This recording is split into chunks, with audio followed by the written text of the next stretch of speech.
Jamaah. Yeay. Oh jamaah. Iya.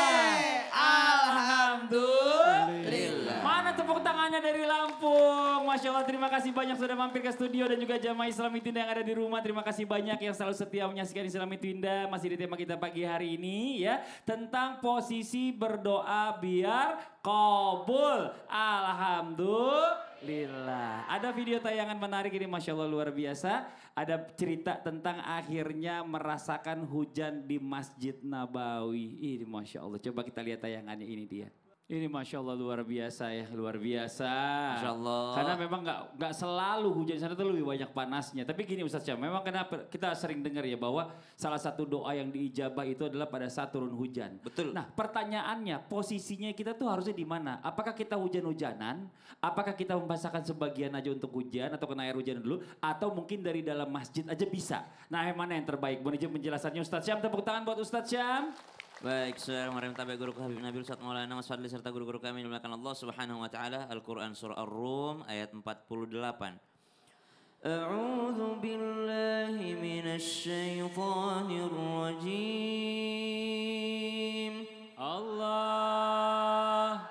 Allahu alladzi yursilur riyaha fatuthiru sahaban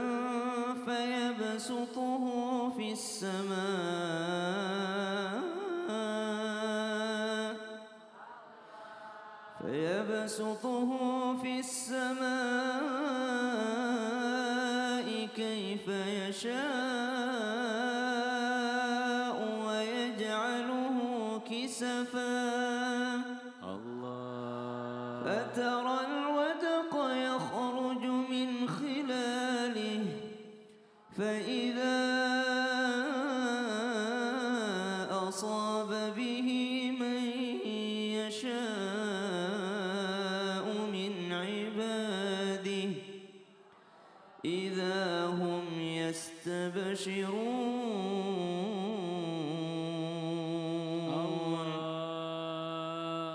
Maka Allah Subhanahu wa taala yang menciptakan air hujan. Itulah ketika Nabi sallallahu alaihi wasallam berdoa ketika hujan, maka dimulai fasenya mendung dulu pasti. Maka mendung itu datang, Nabi apa yang dilakukan Nabi sallallahu alaihi wasallam? Maka Nabi akan keluar memandang-mandang mendung tersebut tapi agak tampak sedikit gelisah. Nanti setelah mendung itu hilang, maka Nabi sallallahu alaihi wasallam mengucapkan alhamdulillah. Lalu ditanya kepada Nabi SAW, kenapa engkau melakukan ya Rasulullah? Maka Nabi mengatakan, saya mengingat dan saya khawatir jangan sampai ini yang terjadi kepada kaum Ad, kaum terdahulu yang diadab yang melalui daripada mendung yang sangat hitam. Jadi kalau mendung mestinya yang pertama khawatir dulu. Tapi kalau hujannya jadi turun, Nabi langsung membaca Allahumma sayyiban nafi'a. Sembari sesekali Nabi menyingkap daripada lengan bajunya, membasahkan sebahagian tubuhnya. Ditanya lagi, kenapa ya Rasulullah engkau membasahkan lenganmu, membasahkan sebagian tubuhmu? Karena hujan ini baru saja diciptakan oleh Allah Subhanahu wa ta'ala dengan rahmatnya Allah Subhanahu wa ta'ala. Maka setelah itu kalau hujan tidak berhenti terus tiba-tiba kita berpikir banjir nih.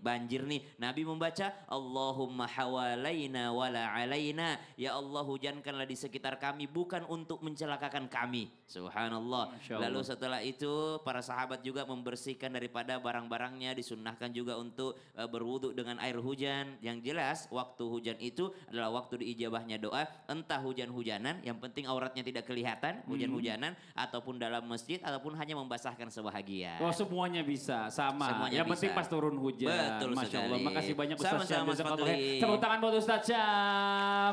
Ustaz Maulana, ayo. Ya. Saya mau kasih kesempatan lagi Ustaz nanya lagi nih sama jamaah. Tapi sebelumnya kita masuk dulu nih ke segmennya. Ustaz bertanya, kami menjawab. Nah, ini ibu nih, bagus nih. Kemana? Tunggu dulu. Sebentar. Ada dulu ya. Ada sesuatu katanya. Sih? Ada sesuatu video yang harus kita lihat dulu sebelum Ustaz nanya. Nih, berdoa di sujud hingga menangis. Oh iya, Nih kita lihat. tayangannya. Nah, berkaitan dengan itu, adakah pertanyaan dari Ustadz Maulana kepada jamaah? Siapa yang mengambil gambarnya? Hah? Saya rasa temannya. Ayo, Silakan Ustadz ya. Iya. Saya mau tanya. Yang mana? Terjebak, iya. Silakan berdiri Ibu. Namanya siapa? Assalamualaikum warahmatullahi wabarakatuh. Waalaikumsalam warahmatullahi wabarakatuh. Perkenalkan saya Ibu Maria dari Majelis Taklim Al Hidayah Lampung. Oh, tepuk tangan. Tepuk tangan dulu. Ibu, saya mau nanya. Kalau ibu biasanya berdoa dalam sholat gimana?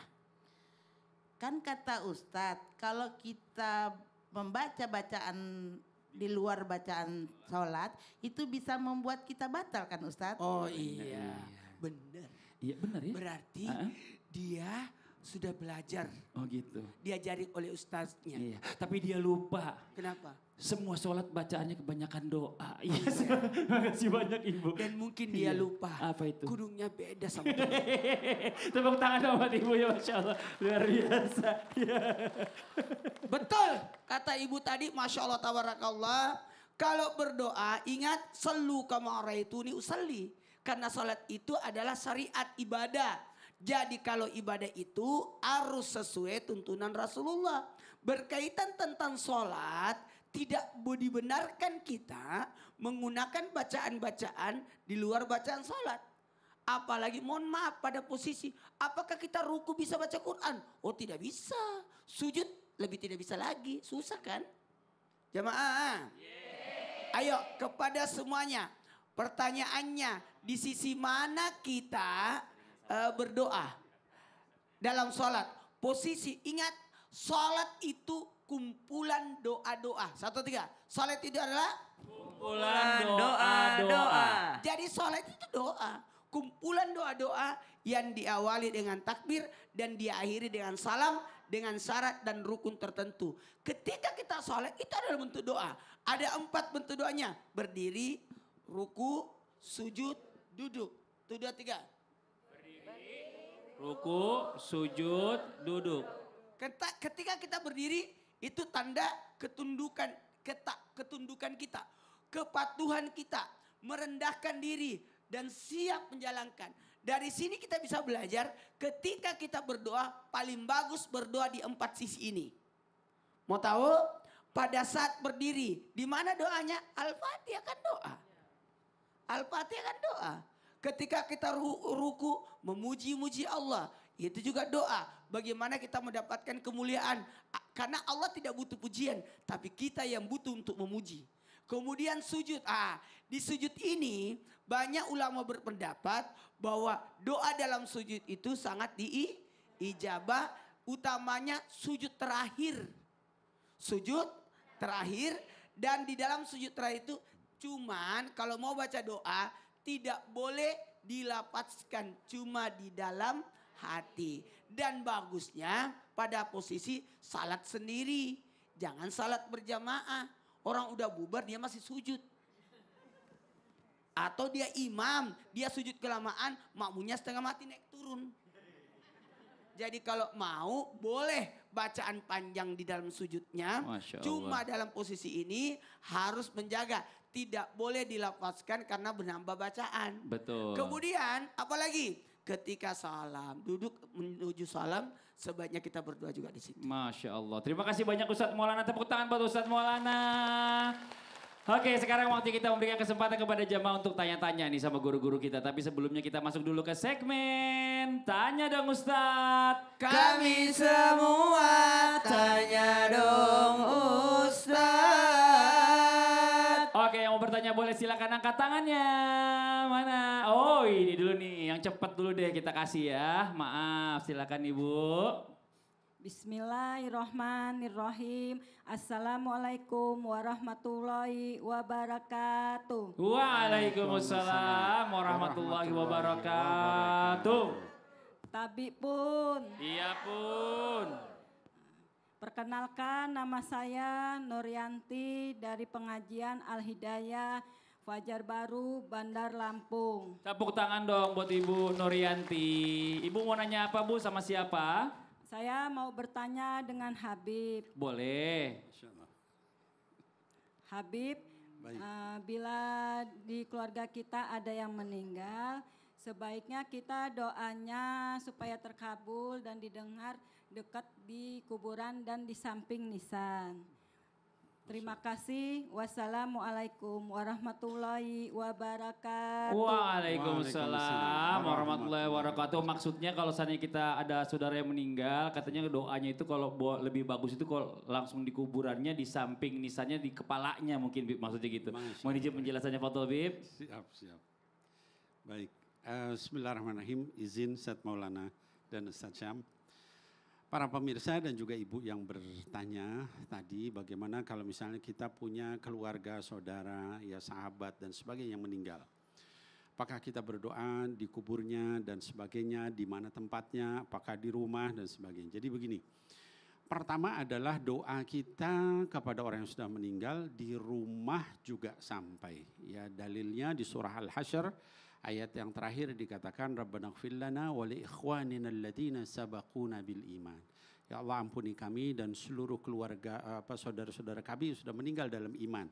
Juga ada doa lain misalnya Allahumma ighfir lil mu'minina wal mu'minat wal muslimina wal muslimat. Itu kalau kita baca lagi sholat Jumat atau lagi sholat yang lain. Doa dimanapun sampai. Satu. Yang kedua, kalau kita dikubur doanya sampai apa enggak? Sampai, sahih hadisnya. Diriwayatkan oleh Imam Muslim dalam sahihnya dikatakan bahwa Nabi Muhammad SAW mengajari ketika sampai ke kuburan kita ucapkan Assalamualaikum ya ahlil kubur atau ya ahlid diyar minal mu'minin wal muslimin wa inna insyaallah bikum lahiqun nas'alullah lana walakumul afiyah. Itu doa.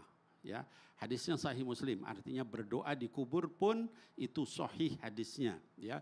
Bahkan di dalam hadis yang diriwayatkan oleh Imam Ahmad dan juga oleh Imam Malik, Imam Ahmad dalam Musnadnya, Imam Malik dalam kitab Al-Muwatta dikatakan Rasulullah sallallahu alaihi wasallam hadisnya Hasan, beliau berdoa secara khusus di kuburan. Artinya kita boleh.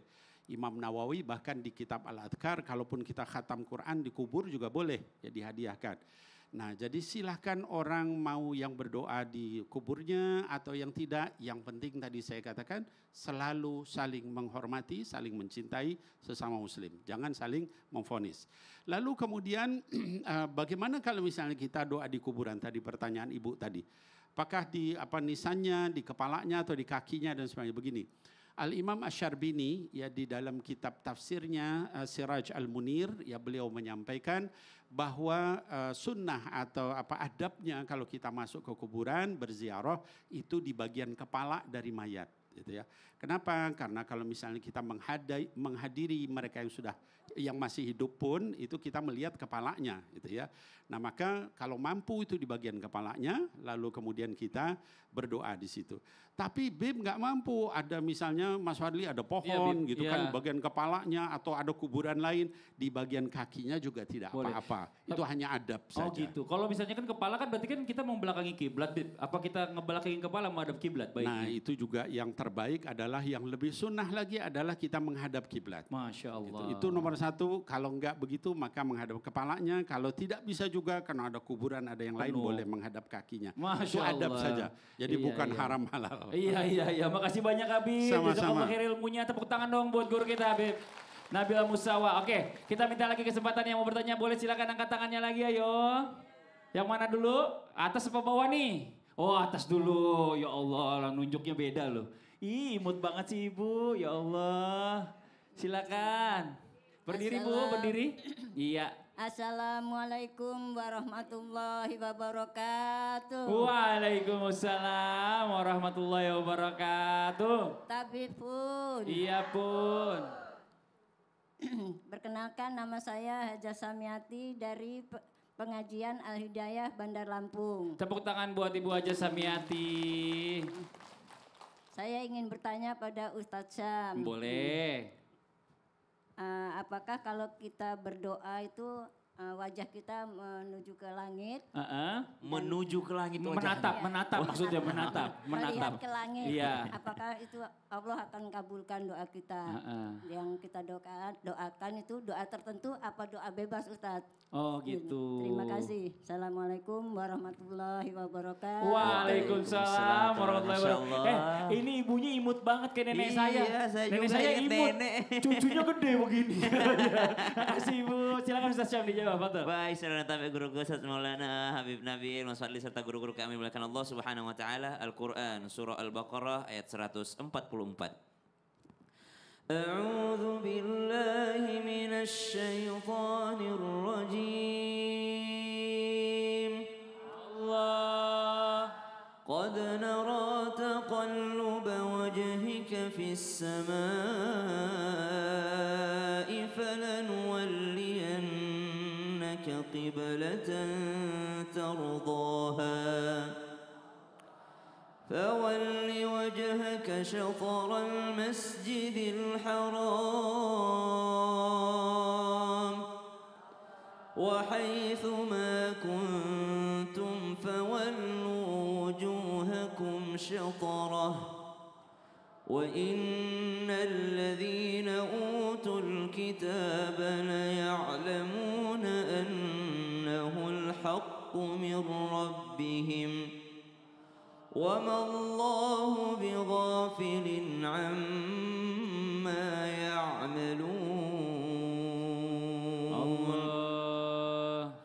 Maka dalam riwayat, hadis riwayat Abu Daud menceritakan bahwasanya Nabi SAW diceritakan oleh Ibunda Aisyah radhiyallahu taala anha wardaha, ketika keluar rumah beliau senantiasa menghadap ke langit, mengarahkan wajahnya ke langit. Kemudian beliau membaca Allahumma inni a'udzubika, ya Allah sungguh aku memohon kepadamu an audilla au udalla, daripada sesat menyesatkan, au azilla au uzalla, daripada salah ataupun disalahkan, au azlima au uzlama, daripada menzolimi ataupun dizolimi, au ajahala au yujahala alayya, daripada kebodohan ataupun dibodohi. Jadi 4 yang diminta. Minta agar tidak disesatkan ataupun menyesatkan, minta agar tidak salah ataupun disalahkan, minta agar tidak bodoh ataupun dibodohi, minta daripada tidak menzolimi ataupun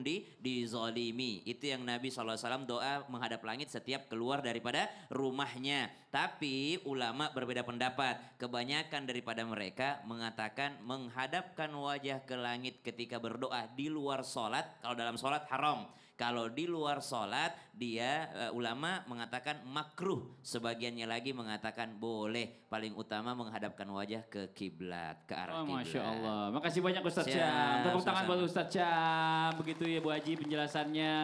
Satu lagi kita kasih kesempatan yang mau bertanya boleh silakan angkat tangannya. Yang bawah belum nih. Yang bawah nih silakan Ibu. Maaf. Bismillahirrahmanirrahim. Assalamualaikum warahmatullahi wabarakatuh. Waalaikumsalam warahmatullahi wabarakatuh. Tabi pun. Iya pun. Perkenalkan nama saya Ibu Yuslina dari pengajian Al-Hidayah Pajar Baru Bandar Lampung. Tepuk tangan buat Ibu Yuslina. Pertanyaannya sama siapa Ibu? Izin bertanya kepada Habib. Boleh. Apakah ketika kita berdoa harus menghadap kiblat? Masya Allah. Dan apakah pula kita itu berdoa harus mengangkat tangan? Terima kasih. Wassalamualaikum warahmatullahi wabarakatuh. Waalaikumsalam warahmatullahi wabarakatuh. Ibu bingung mau ngasih ke siapa, temannya mau dititipin saya Bu. Penjelasannya Bu. Iya. Masya Allah. Sekali lagi izin Ustaz Maulana, Ustaz Syam, para pemirsa yang saya cintai karena Allah Subhanahu wa taala, saya tadi tertarik setiap kali ini ada tabi pun, iya pun, baru dengar saya itu ya. Baik, ya jadi setiap kebudayaan ada budayanya sendiri. Jadi bagaimanakah kita tadi ketika berdoa, apakah harus menghadap kiblat, apakah harus mengangkat tangan? Begini, bedakan antara harus atau wajib dengan adab, betul ya, berbeda dalam syariat. Kalau dikatakan adab berdoa itu apa saja? Adab berdoa itu kata para ulama ada banyak. Yang pertama adalah hendaknya afdol kalau kita bersuci dulu sebelum berdoa, wudu gitu ya. Yang kedua adalah menghadap kiblat. gitu ya. Yang ketiga adalah berniat sungguh-sungguh bahwa insya Allah itu dikabulkan, yakin sama Allah. Kemudian yang keempat adalah memulai dengan hamdalah dan salawat. Kemudian yang kelima juga beristighfar kepada Allah. Kemudian baru sebutkan doa kita itu adab namanya. Ya. Nanti selesai juga dengan hamdalah lagi, kemudian juga salawat lagi, kemudian ditutup lagi, kemudian setelah itu kalau mampu bersedekah untuk memudahkan doa itu. Jadi itu adab namanya. Adab itu artinya kalau kita nggak lakukan juga tidak apa-apa. Oh doanya kalau gitu nggak dikabul, Beb. Dikabul insya Allah. Cuman kalau kita menetapi adabnya itu maka peluang doa itu dikabul jauh lebih besar lagi. Nah pertanyaannya bagaimana kalau kita misalnya nggak menghadap kiblat? Tadi pertanyaan Ibu tadi, ya kalau nggak menghadap kiblat gimana? Di dalam ayat, selain tadi ayat yang dibacakan oleh Ustadz Syam, ya juga ada ayat lain, kata Allah Subhanahu wa taala, "Falillahil masyriqu wal maghrib, fa aynama tuwallu fathamma wajhullah." Milik Allah lah seluruh barat dan timur itu. Ya, timur dan barat itu seluruhnya milik Allah. Fa aynama tuwallu, kemanapun wajahmu menghadap, maka disitulah Allah Subhanahu wa taala. Artinya apa? Mau menghadap kemana saja ketika berdoa boleh, nggak ada masalah gitu ya. Tapi tadi saya katakan adabnya, afdolnya menghadap kiblat gitu ya. Nah lalu kemudian kalau misalnya kita nggak ngangkat tangan gimana? Nggak ngangkat tangan juga tidak apa-apa. Beb kalau saya berdoa nggak diucapkan dalam hati juga nggak apa-apa. Tapi yang terbaik adalah kalau kita berdoa itu angkat tangan. Kenapa? Itu fakrina warajana. Jadi menunjukkan kefakiran kita. Ya, saya kalau berdoa, ibu-ibu sekalian, anak-anakku sekalian, hadirin hadirat sekalian, itu saya selalu menggunakan bahasa, ya Allah, saya bersimpuh, saya mengemis, saya memohon, saya meminta dengan sungguh-sungguh keharibaanmu ya Allah, mohon begitu. Menunjukkan bahwa kita ini fakir, kita ini doif, kita ini nggak punya apa-apa, yang punya semua adalah Allah. Itu adab, gitu ya. Jadi kalaupun nggak ngangkat tangan nggak apa-apa. Sunnahnya berdoa dengan suara lembut, ya. Dzikru rahmati rabbika abdahu Zakaria idnada rabbahu nidaan khafiyya. Ceritakan kepadamu wahai Muhammad tentang seorang hamba kami namanya Nabi Zakaria alaihissalam. Ketika dia berdoa dengan suara yang lembut. Artinya apa? Sunnah, ya. La tajhar bi sholatika wa la tukhafit biha. Jangan keras-keras kalau kamu berdoa, jangan juga kamu terlalu lembut sehingga enggak kedengaran. Jadi wa kana baina dzalika wabtaghu baina dzalika sabila. Jadi carilah di antara dua hal itu. Artinya enggak terlalu keras, enggak terlalu pelan. Itu adab dalam berdoa. Jadi sekali lagi ibu-ibu, anak-anakku sekalian, hadirin wal hadirat, doa dalam keadaan apa saja, berdiri, duduk, berbaring dibolehkan, dalam hati boleh, enggak ngangkat tangan boleh. Tapi ada adab-adab dalam berdoa. Kalau kita penuhi adab itu, maka itulah yang terbaik. Tapi kalau misalnya kita enggak memenuhi adab itu, maka tidak apa-apa itu ya. Allah itu maha mendengar ya. Tapi sekali lagi ada misalnya saya berikan satu contoh, kalau misalnya kita bertemu dengan seorang pejabat, maka tentunya kita akan beradab dengan pejabat itu. Ya, kita berpakaian gitu kan Mas Fadli? Betul, pakaian terus kita menghadap sama dia. Kalau kita menghadap pejabat terus kita wajah kita kemana-mana, kira-kira tersinggung gak? Tersinggung pasti. Masya Allah. Nah alangkah baiknya sama Allah kita lebih beradab lagi. Masya Allah. Nah ini tuh jamaah dengerin ya. Doa jangan asal-asalan. Fokus minta. Kata Habib tuh merendahkan diri sama Allah. Jadi mudah-mudahan apa yang kita minta dikabul sama Allah. Nah nih buat jamaah di rumah ya Habib ya. Jangan kemana-mana dulu, kita masih lanjut lagi nih. Bagaimana caranya adab supaya doa kita cepat dikabulkan. Jangan pindah channel. Tetap di Islam itu Indah. Jamaah. Oh jamaah. Alhamdulillah.